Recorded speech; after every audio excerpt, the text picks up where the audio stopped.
You've probably heard about the debt crisis in Greece. You've probably heard about the referendum and how the Greek people voted to reject the terms being pushed on them by the Eurogroup. You've probably heard people speculating as to whether Greece will be forced out of the Eurozone. However, there are several important variables in this crisis that most people aren't talking about. 1. The debt in question is illegitimate. Approximately 90% of the money from these loans issued by the IMF and the ECB was used to bail out private banks. This shifted the consequences of their bad investments to the public sector and to the taxpayers. If the loans weren't used to help the Greek people, then why should they have their pensions looted and their taxes raised to pay it off? This is predatory lending. 2. The Greek debt is not sustainable. It never was. The IMF itself has acknowledged this in internal reports. However, both the IMF and the ECB have refused to consider writing off any of the debt in their negotiations with the Greek government. If creditors refuse to accept a haircut, any bailouts would just push Greece deeper into debt, essentially kicking the can down the road. The IMF and the ECB know this, but they don't care. 3. Greece is just the tip of the iceberg. France, Portugal, Italy, Ireland, and Spain are all facing unsustainable debt loads. This will come to a head eventually. The way the crisis unfolds in Greece is setting precedent. This is why the Eurogroup is taking such a hardline approach with Greece.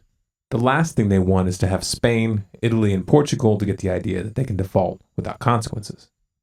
However, this approach could very well backfire. Anti-Euro parties from both the left and the right have been gaining traction throughout the Eurozone in recent years. The showdown in Greece seems to be playing into their hands. 4. Global contagion is a real risk, and not just because of Greece. China's stock market has lost over 30% of its value in 3 weeks, with total losses standing at over $3.7 trillion. At this point, even mainstream investors like Carl Icahn are warning that the US stock market is in a massive bubble.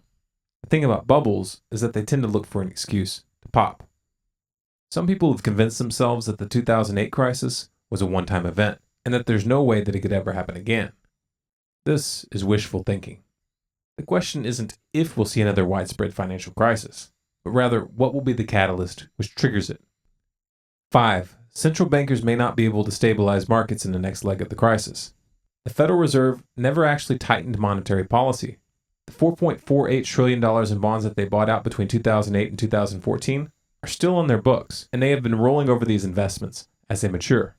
And the Fed's zero interest rate policy is still in force, in spite of hints that they may raise rates later this year.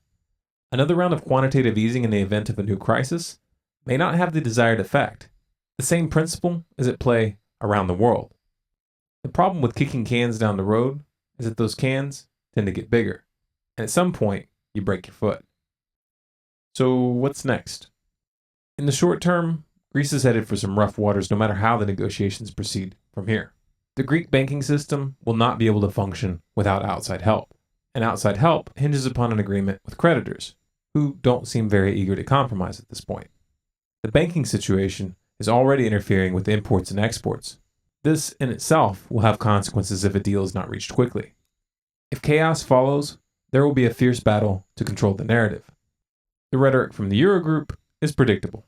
At each phase of the crisis, they have insisted that the solution to the problems created by the EU is to move towards full political and financial integration. In other words, they screwed up because you didn't give them enough power. Where have we heard that before? If this message resonates with you, spread it.